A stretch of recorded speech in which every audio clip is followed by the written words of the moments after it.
If you get to what's up, guys, what is going on? Welcome back. Hope y'all are doing well. England versus Iceland. That first half, wow, my God, that first half was terrible. That was so bad. That was amazingly bad. I did not expect them to play that bad in that first half. I mean, the second half also, things fell apart as well. As soon as they made all those 5-6 changes at once, they just bombarded. They just bombed. They bombed hard. I do not blame the fans for booing them in the half, I think it was, and definitely at the end of the game. Really good victory from Iceland. I'm very surprised by Iceland. I didn't pay attention when Iceland competed in was it the 2018? I'm going to say 2018 World Cup or the Euros. I think it was. Maybe it was the 2016. I don't think it was the 2021.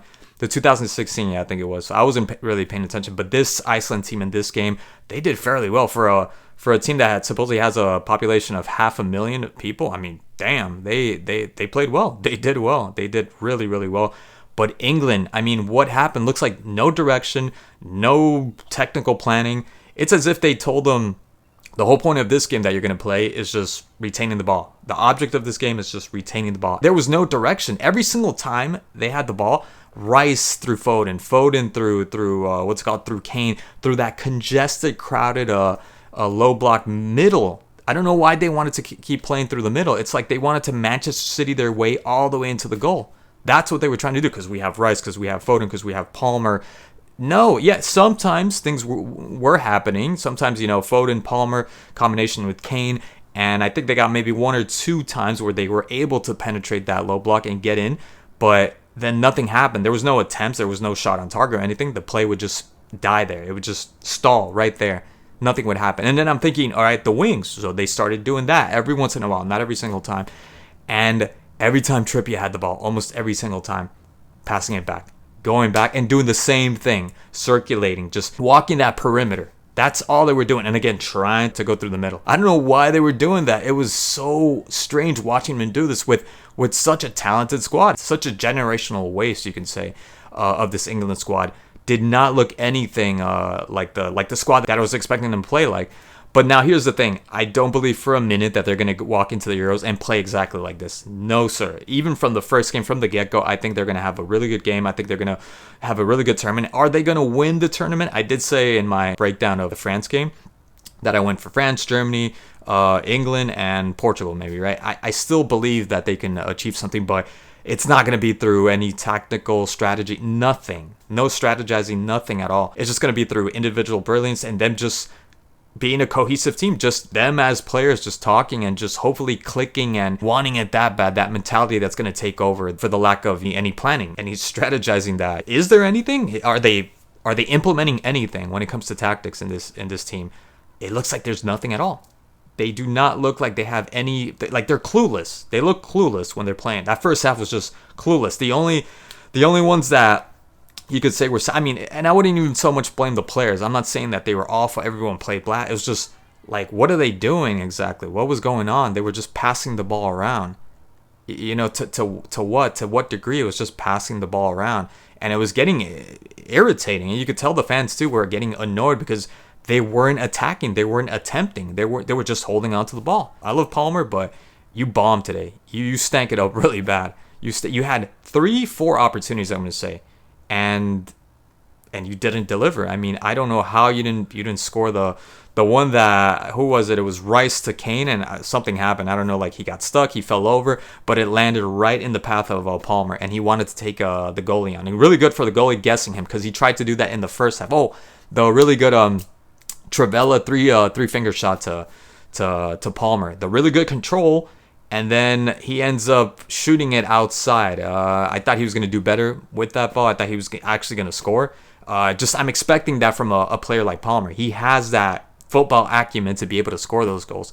And then the one that I was saying, the first one, or the second one, it followed the Kane pass. The one with Rice passing it to Kane and then just ending up for Palmer. That should have been the first goal. That should have been the first touch. I don't know why he had to hold on to the ball, try to take on the keeper. He kind of did what... Who did this? He tried to do what, what's his name, Dortmund player, Adeyemi, tried to do to Courtois. That's what he was trying to do. He was trying to do the same thing instead of just just taking it, just shooting the ball. And then in the beginning of the first half, how could I forget, the goalie gives him the ball right to him, ends up blocking the ball. And I thought he was going to kind of do like a little fake out, and then he was going to have plenty of time to be able to shoot the ball. And instead, I mean, he kicks it. It was a good try. You know, the game just started. It was, I don't think even Iceland scored yet. He had a good number of opportunities. Kane had a good opportunity from Palmer, a really nice in-swinger from Palmer, and ends up screwing it up.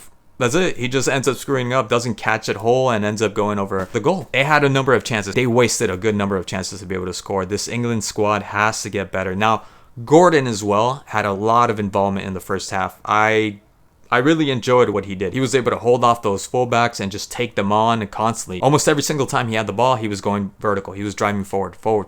Something that Saka coming in the second half should do when he plays for Arsenal, when he's playing for England as well.